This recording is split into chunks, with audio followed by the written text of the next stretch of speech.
E daí lá eu fiquei 4 anos trabalhando no shopping.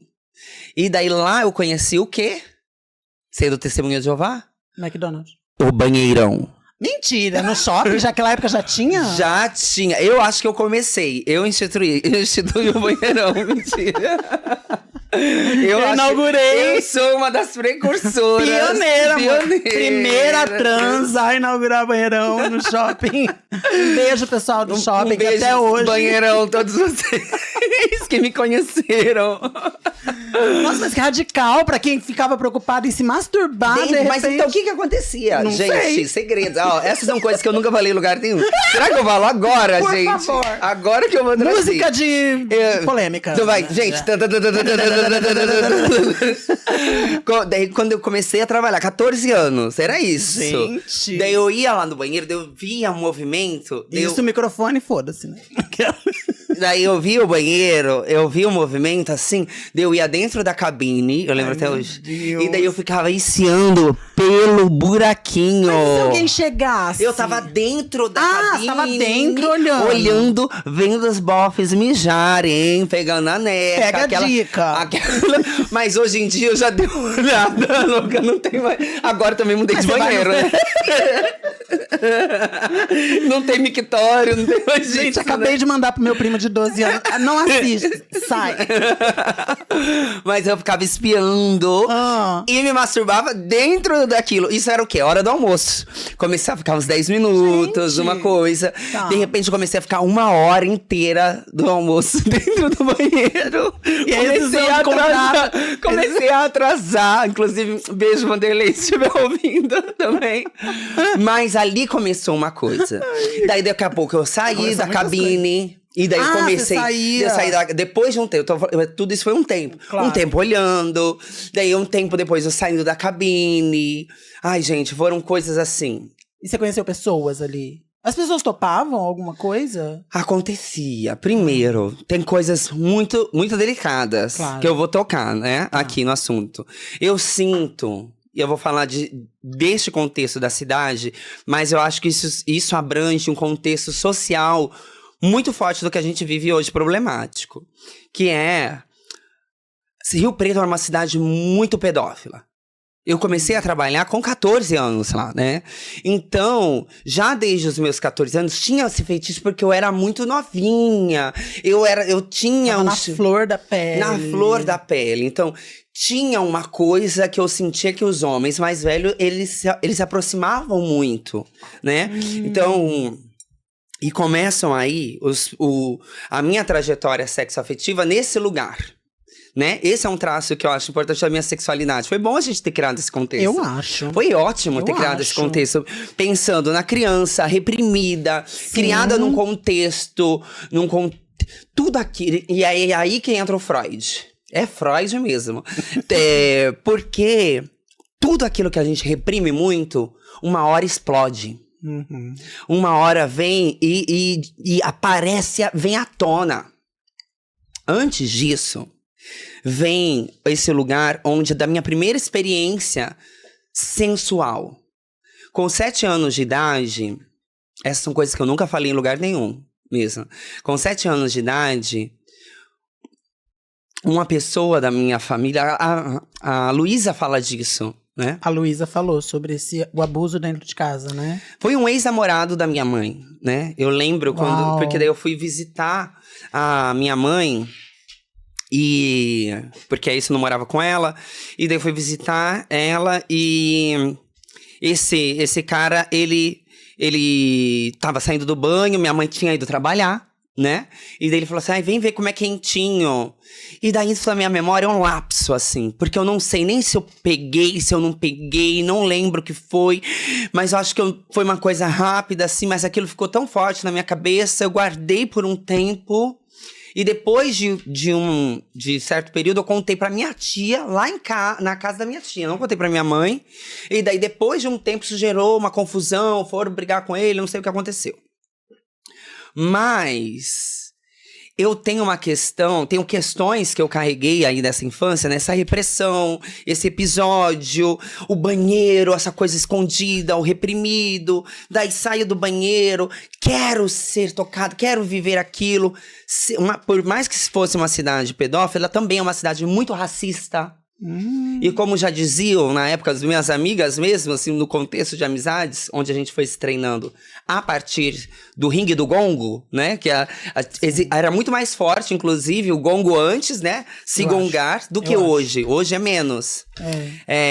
Mas naquela época a gente se gongava muito. E elas falavam, é porque você é mais moreninha que os outros, né? Que as outras. Tinha isso. E porque eu vivia perguntando, qual que é o meu problema? Por que ninguém quer ficar comigo? Quando ficava, era nesse contexto do escondido.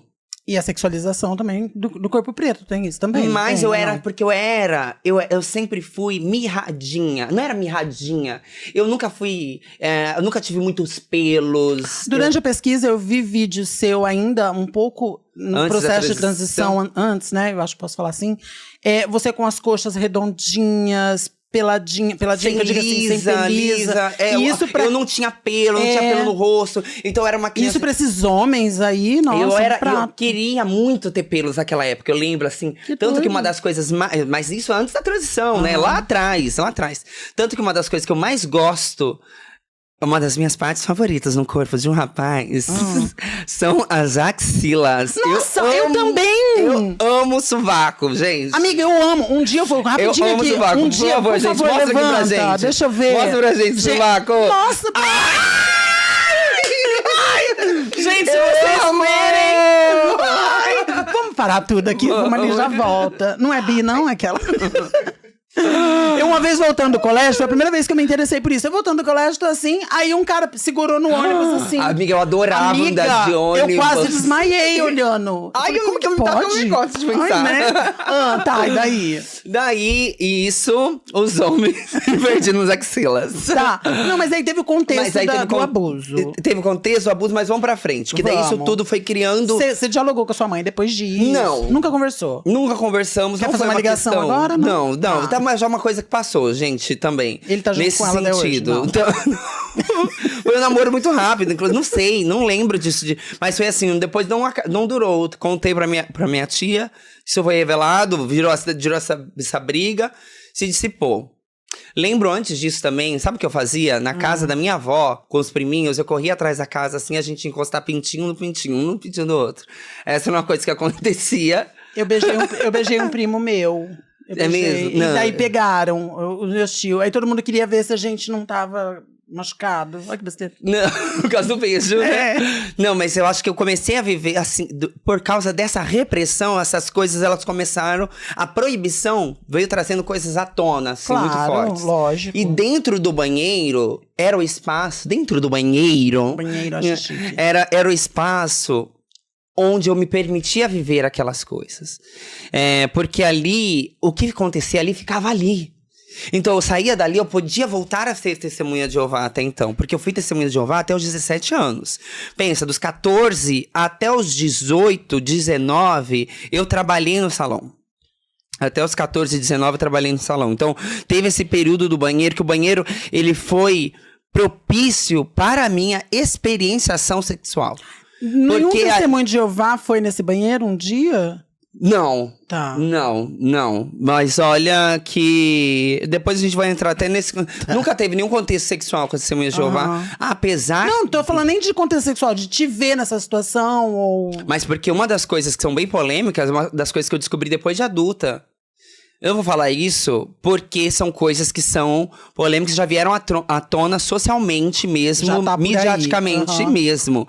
Que as Testemunhas de Jeová são uma organização onde se encontra o maior número de notificações de abuso infantil. Notificados mesmo. Enfim, por causa do modo como acontece a organização. Porque não é só uma religião, é uma organização. Mesmo, tem a torre de vigia, enfim, é quase como se fosse algo separado. Tanto que pessoas que são testemunhas de Jeová não podem doar sangue, né? É verdade. E você assina esse documento. Eu tenho uma tia testemunha de Jeová. Então, e é por isso, porque daí mesmo sendo algo dentro da sociedade, né? Faz parte da sociedade, mas tem as suas leis internas. Mesmo, é uma organização. Mas enfim, daí tava lá nesse banheiro, descobri, experimentei, daqui a pouco tava dando uma mamadinha, uma coisinha, outra, né? Dentro do banheiro mesmo. Não recomenda-se, gente, não, tá? Gente. Por favor, você não é recomendado, mas é muito curioso como dentro do próprio espaço onde se produz a masculinidade. Amiga. Primeiro, os homens, eles são safados. Por que eles colocam os mictórios lá? Se já não é pra ficar manjando rola um do outro. Amiga, e não é só aqui. Aqui, antigamente, tinha um lugar que eu acho que tem em São Paulo inteiro. Toda cidade tem os pontos de pegação. Eu queria mandar um beijo pro... Qual é que negócio faz documento rápido? Beijo pro Poupa Tempo. Muitos amigos meus iam no Poupa Tempo fazer... Eu falei, gente, vocês fazem RG toda semana? Iam no Poupa Tempo pra fazer o trem. Pra retificar. Retificar o trem. Olha, mas, ó, você já percebeu quantos centros de pegação existem? Muitos. Masculinos. Mas eu descobri que é heterossexual. Em São Paulo. Eu não vou liberar o nome desse. A capital mas eu vou sempre inovando. Porque eu vou chegar nesse lugar também. Em algum momento eu vou chegar lá. Mas shopping, o que eu ia dizer? O que mais me impressiona é como esses espaços de reiteração e produção da masculinidade, o banheiro. O banheiro, ele é a ferramenta da cis-heteronormatividade de produção dos gêneros. Sim. É ali que eles falam, existe homem, existe mulher. Esse aparelho, essa ferramenta para os homens. E dentro dessa ferramenta é onde se distorce a produção da masculinidade. Tem lá um mictório, que é um espaço de performance social, né? Porque o homem vai mostrar qual pau é maior. Não, é uma performance social porque poderia ter só banheiro fechado. Todo mundo poderia só mijar dentro da cabine. Igual das mulheres. Mas não. Homens precisam performar e ser vistos nessa performance de masculinidade, né? É isso que reitera. Então, tem-se um mictório. Mas o mictório não é só para essa reiteração da masculinidade. É para o desvio da própria masculinidade. Aqui, ó, tá. Olhando pro lado, tá. Olhando pro outro lado ali. É onde pega, onde acontece. Gente, desculpa avisar vocês, mães de família, senhoras, donas de casa. Se seu marido tá indo muito ao banheiro quando você tá indo ao shopping, tá indo de uma rodoviária, tá indo em algum espaço público, fique de olho. Fique de olho. Fique atenta. Porque todo espaço de banheiro público é usado de alguma maneira para o desvio. Eu me desculpo, não. Eu desculpo vocês, maluca. Mas sabe o que eu queria levantar também? Essa pauta, porque quando tem a discussão de banheiro, por exemplo, que pessoas não querem mulheres trans em banheiro feminino, e aí até cito a ideia de que nós teríamos que ir no banheiro onde é biologicamente aceitável para as mulheres trans. Aí eu falo assim, gente, vocês sabiam que a putaria é no banheiro masculino? Vocês estão preocupados com o banheiro feminino? Mas a putaria acontece no masculino. Eu até vou no banheiro masculino. Gente, ó, eu posso até voltar a frequentar, meninos! Mas acho que eles nem vão gostar tanto, porque eles gostam mesmo de outra coisa. Babado. Mas então, isso levanta essa pauta do quanto a gente tem que ter cuidado com as crianças, com os filhos, em relação a isso. O quanto é sexualizado uma criança. Mas não só dentro da igreja, mas em todo lugar. E o quanto, assim... Eu acho que essa pauta, assim, é muito delicada mesmo. Muito. Porque... os abusos acontecem muito dentro das famílias, assim, e isso cria traumas isso cria traumas e se reflete na história das pessoas, assim, eu digo isso da minha parte, de maneiras muito contundentes, assim, isso permanece mesmo. Eu achava que eram coisas que já estavam muito bem resolvidas. Mas vivi isso. E quando que você... Desculpa, você vai concluir? Porque daí eu vivi isso no banheiro, isso foi criando um traço dentro de mim, que eu sinto que é o modo como eu me relaciono com as outras pessoas, e como permanece até hoje, essa questão quase do ser escolhida, essa coisa do sexo avulso, essa coisa de me sentir menor por ser negra, E outra coisa, assim, porque nesses 14 aos 18 anos eu morava relativamente próxima do shopping, né? Então eu voltava todos os dias a pé pra minha casa. Eu lembro de pouquíssimas vezes em que eu concluí o trajeto a pé, porque sempre me ofereciam carona. Eu sempre era apelar, como é que diz, gente? Quando... Assediada ali. Mas eu gostava, daquele momento, né, essa é a curiosidade, né? Eu achava que eu gostava daquilo. Porque era aquilo que eu tinha. Assim como o banheiro, era o banheiro que eu tinha. Era no banheiro que eu poderia ali criar algum contexto de sexual. De ser desejada. De ser desejada. É essa frase. E ao mesmo tempo de não ser desejada. Por ser a mais moreninha, né? Nesse contexto, assim, era um mercado ali que existia. E quando eu ia embora, daí era mais avulso ainda, porque mais escondido ainda, apareciam esses homens e... Algumas vezes eu nem queria ir para um sexo com penetração. Isso é uma outra coisa, assim, que é muito interessante. Mas outra coisa que foi se criando em mim, que era esse contexto. Eu tô vendo isso muito com a minha terapeuta, né? Porque eles falavam muito, mas agora você já entrou no carro, você vai fazer com o doce? Ah, tá. E daí, eu fui aprendendo a deixar as pessoas fazerem sexo comigo. Fui aprendendo a deixar esses homens fazerem sexo comigo. E era muito doloroso, me machucava muito. Lembro que num período da minha vida eu lembro assim de estar atravessando a rua, indo pro shopping perguntando: será que eu gosto mesmo de dar o cu, gente? Sempre dói tanto, eu acho que eu não gosto de dar o cu. Comecei a pesquisar, falei assim, eu acho que eu gosto só de mamar. Eu acho que eu pus a mão que eu gosto só de mamar. Gente, a filosofia dentro dela. Sempre me machucava. Falava, mas que bicho é que não gosta de dar o cu? Será que existe isso? Porque olha que eu não levo jeito pra outra coisa, né? Você sabe que eu vou falar uma coisa que eu me identifiquei no que você falou, assim, que é sobre o dizer não. Eu já tive relação sexual sem querer ter a relação sexual, porque o cara era bonito e eu falei assim, eu não vou ter outra oportunidade. Eu tenho que ficar agora. E eu nem tava com tanta vontade, mas eu não sou desejada. Esse quis. Então eu vou ficar com ele, porque talvez eu não tenha essa oportunidade de novo. Que é algo que eu acho que ela tem de pessoas trans. Mas isso foi um traço muito forte no meu. Acho que vem desde aquele primeiro ato de abuso. Com certeza, pode ser. Assim, eu fui deixando, a partir disso, eu consigo lembrar, foram alguns episódios em que isso aconteceu. Até porque me machucava muito, assim, nessa cidade interior, assim, agressivo, macho, não sei o quê, eu era gayzinha ali, né? Já com a sobrancelha bem fininha, uma coisa assim.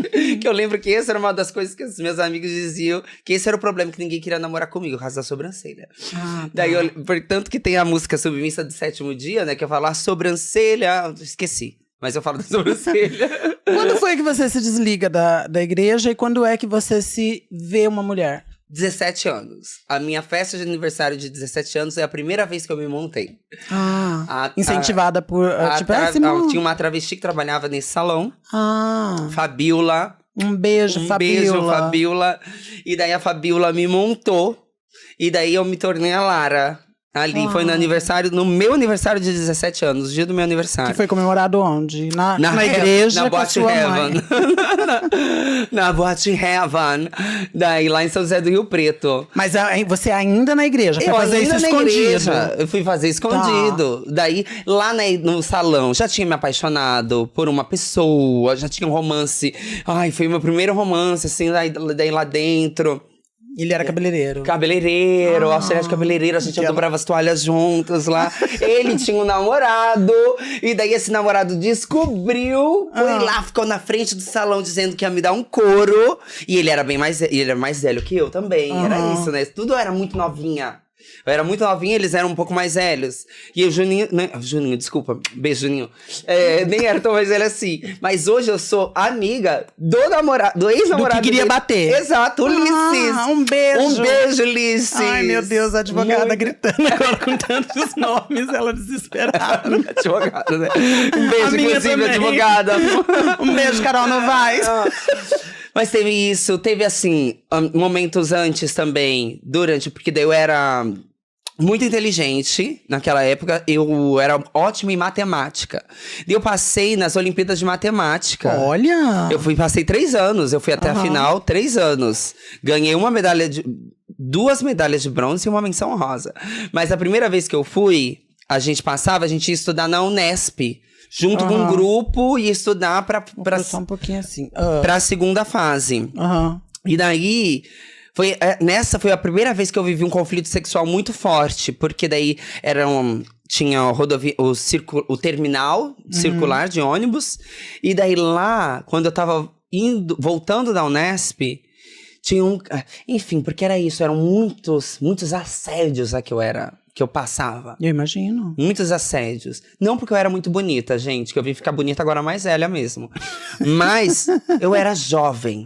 E eu sinto que tinha esse contexto. Eu era jovem, né? Da juventude. Tinha uma outra coisa. E eu lembro desse cara encostado no alambrado, assim, aquela neca pulsando dentro da calça jeans. Ai, aquela coisa. Sabe aquela coisa assim? Bum, bum, bum. Aquele coração batendo. Só que eu tinha muito medo, eu era testemunha de Jeová, tinha todos esses contextos. Dele veio no ônibus, veio assédio. Tanto que essa é uma pessoa que eu vivi uma história. Nossa, eu lembro até hoje, assim, disso. Só que eu não lembro, até hoje é uma coisa assim que foge da minha cabeça. Eu não lembro como foi a minha primeira vez. Olha...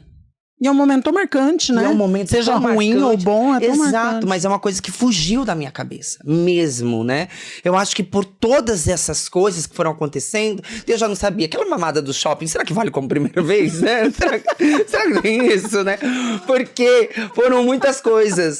O banheiro teve um papel fundamental mesmo. Fundamentalíssimo, amor, você não tá entendendo. Não muito. As minhas voltas, os carros, as caronas, foram todas coisas. E só que muitas delas eu passei sem necessariamente ter vontade ou ter autonomia sobre aquilo que eu tava vivendo. Ah, sim. Então eu fui me jovem. deixando levar. Era um sexo onde eu já falei disso algumas vezes, principalmente lá em Bicha Travesti, porque era um sexo sem afeto. Era um sexo com afeto o desejo sexual. Era um sexo livre de intimidade. Era um sexo fortuito, ocasional. Era um sexo escondido. Era um sexo abusivo. Era um sexo violento. Era um sexo onde o meu prazer não interessava. E daí eu aprendi a dar prazer pro outro. Que forte. Dava gozo pra todo mundo, mas eu mesma não tinha gozo nenhum. Por isso que por muito tempo se internalizou em mim que o meu prazer era dar prazer pro outro. Isso me dava prazer. Submissão do prazer. De uma coisa assim, não era... Porque me machucava mesmo. Tinha vezes que eu sangrava, tinha vezes que eu falava, meu Deus, por que eu tô fazendo isso? Passava por várias situações de violência. Lembro de uma situação, acho que isso aqui eu também nunca falei, eu não sei se eu falei em algum lugar. Mas uma situação que eu fui... beijo, Robervaldo. Naquela época também, sabe o que acontecia? Bate-papo UOL. Eu entrei no bate-papo UOL. Miga, eu entrei. Bate-papo UOL. Eu beijo, adorava. filha da puta do meu ex. Mais um bate-papo UOL. Daí eu fui me encontrar com esse cara, um cara lá em Rio Preto. Eu fui, não lembro se eu fui com ele, como é que eu fui. Lembro até assim, mais ou menos onde ele morava, lá em Rio Preto. Daí fui, chegou lá, não sei o que, daí ele veio assim, me deu um... Tá lá, cara. Mentira! Daí, calma. Olha o micro. Até aí tudo bem, né? Até aí tudo bem. Daí eu virei, daí eu falei, o que eu faço agora? Eu virei e eu fiz assim. Eu sorri. Ele começou a rir, ele achou o quê? Gostou. Pá! E era isso, eu queria muito agradar o outro sexualmente. Que não doideira. bastando isso, daqui a pouco foi tanto tapa, de repente ele soco. pegou. Não, ele me deu aquela. Assim. E eu lembro disso muito, eu já falava muito com os meus amigos. E aí eu pego, falei, parou! Eu sei que essa voz assim tem ele. Quer que para? E ele me enforcando até que eu falei, não, eu vou gritar. E daí acabou ali a resolução e eu tive que voltar a pé. Todo o trajeto pra minha casa, assim. Pensando naquilo. João, liga pra minha terapeuta. Obrigada. Todo esse trajeto pra minha casa. Tudo bem pra você contar essas coisas assim? Digo assim, não te traz memórias? Então, uma amiga minha um dia falou assim, Lina, como é que você tem coragem de falar essas coisas? Não por isso. Não, mas que ela falava assim, eu sou tão violento. E você fala com uma naturalidade. Eu aprendi, vou falar agora de um episódio específico, onde eu entendi algumas coisas que estavam sendo muito nocivas. Por isso eu inventei Pajubá. Que eu falei assim, não tá legal o modo como eu tô me relacionando sexualmente. Pajubá foi praticamente libertador pra você. Foi, porque eu assim. tive que inventar um desejo. Eu não gostava das bichas, eu não gostava das afeminadas, mas eu precisava gostar pra salvar minha vida. Eu precisava acreditar naquilo que eu estava cantando. Eu transformei da minha música um feitiço, porque eu imaginava que quanto mais eu ouvisse aquilo, mais eu iria acreditando. Porque era isso que eu sentia que as músicas de amor faziam. Porque eu nunca tinha vivido um amor como aquele. Pra mim, os amores que as pessoas cantavam eram mentira. Porque todos os amores que eu tinha vivido não eram daquela maneira. Eu realmente aprendi a amar nos cantos, rapidinho pelas ruas. Nem tirava toda a roupa, quase nem ficava nua. Eu comecei a cantar sobre aquilo que eu vivia, de fato. E foi isso que eu trouxe pra minha música. Teve um momento que foi crucial. Eu já morava em Santo André. Já tinha aí, 20 anos. Morava com a Lineker, inclusive. E daí eu tava voltando. E é isso, né? Alguma coisa se instaurou em mim em que eu aprendi a fazer esse sexo e eu repeti tanto ele na minha vida, mesmo sendo tão abusivo, tão violento, que eu aprendi a gostar dele. E eu realmente gostei. E aí foi onde a coisa se tornou um problema. Porque eu fazia do sexo, eu fazia de tudo. O sexo era a minha única moeda de troca. Eu já era uma pessoa negra de pele clara, já era mais moreninha que as outras, eu vou falar assim, né? Porque ninguém nunca falava que eu era negra, né? Por eu não ser retinta, mas falava que eu era mais moreninha que as outras, eu era mais feminina, eu tinha a sobrancelha mais assim. Então, todos os traços que faziam com que ninguém me procurasse pra ter uma relação. Era sempre o sexo escondido desses... de oportunismos sexuais, né? Que vinha pra saciar esse fogo. E eu sempre dava de tudo nesse sexo, porque o que eu mais desejava era um segundo encontro. Então eu ia fazer o que você quisesse, sexualmente, esperando que você talvez perguntasse o meu nome, porque era sempre nesse lugar. Eu só queria que a pessoa perguntasse qual que é seu nome. E muitas das vezes nem perguntavam. Porque antes você transava, para depois esperar que perguntar qual que é o seu nome. Você teve um amor, assim, que te amou da maneira que você queria? Teve esse momento? Nessa época? Em algum período. Você conseguiu fazer as pazes com você? Consegui. Eu tive essa relação. Vou chegar, mas antes disso, vivendo esse período, porque daí nesse recorte, quando eu morava com a Lineker, em Santo André, teve um dia voltando da escola, que daí tava passando um carro, né, um motoboy, daí lembro que ele buzinou, não sei o quê, né, daí eu falei, vou mamar. Pensei que era comigo, vou mamar. Daí pegou, me colocou na moto, me levou pra um lugar, daí tô lá, mamando, né, daí de repente falou assim, vira aí, que eu quero te comer. Eu falei assim, que delicado. Daí eu lembro aquele pensamento, acho que eu nem gosto de dar mesmo, algo sempre tão ruim. Falei pra ele, não, acho que eu gosto só de brincar, vamos só brincar. Daí ele falou assim, olha onde você tá. Ele tinha me levado lá de um córrego, assim, uma região mais afastada, longe de tudo. Ele falou assim, olha onde você tá. E você sem um biquíni. Nada. Daí eu olhei, pensei, daí ele falou assim, você não tem querer. Eu olhei pra ele e falei assim, é mesmo, né? E daí eu deixei ele fazer sexo ali comigo. E daí esse dia foi um dia que marcou muito, porque daí ele terminou. Isso aconteceu algumas vezes, antes já tinha acontecido algumas vezes parecidas. Mas aquela vez eu tinha me colocado numa situação limite de preservação. Sim. Da minha preservação. Daí a gente tava ali do lado daquele córrego, ele falou assim, ele pegou, me comeu, me virou, gozou, me empurrou e foi embora na moto. Nossa! Daí eu lembro que... Não, eu vou só fazer... Eu ia fazer encenação, mas nem vou fazer. Porque daí eu lembro, assim, que eu fui esse caminho todo voltando. Falei, meu Deus, eu tenho que voltar pra casa. Olha a hora que é, isso já era noite, aquele perigo, tudo. Daí eu voltei pra casa me perguntando o que eu vou falar pro pessoal, Daí eu lembro que eu entrei em casa, tava todo mundo preocupado, né, que eu tava demorando todo esse tempo. Eu entrei em casa, abri a porta. Quando eu olhei pras meninas, pra Lina, pras meninas, falei assim, gente... Fiz um bofe. Porque daí eu fui aprendendo a contar as coisas de uma maneira que era menos dolorosa pra mim. Mas ali eu sabia que naquele dia eu sabia que alguma coisa tinha acontecido de errado. Uma chave eu não conseguia dar um nome pra aquilo. Eu não sabia se aquilo era bom ou se aquilo era ruim. Porque eu tinha aprendido, e aquilo era o sexo que eu vinha tendo toda a minha vida. Era aquele tipo de sexo. Aí vem Pajubá. que foi logo depois, assim, que eu começo a experimentar meu corpo, eu começo a performar, eu começo a atravessar da performance para que a performance saísse da sala de ensaio e viesse para o meu corpo e do meu corpo fosse para as ruas. Então eu fui vivenciando o meu corpo de forma transversal. Mesmo, atravessando o gênero de outra forma. Já tinha vivido lá a Lara com os 17, mas a Lara, ela era pontual. A Lara fazia tudo aquilo que eu não tinha coragem. A Lara ia pra boate e falava, gente, quem quiser prazer me segue. Porque a Lara era belíssima. Eu ganhei um concurso de Miss. Eu ganhei um concurso de Miss Frutal. Eu tenho as fotos, eu fiquei belíssima. Tô doida pra ver o segundo lugar. Fiquei belíssima. Por quê? Como assim?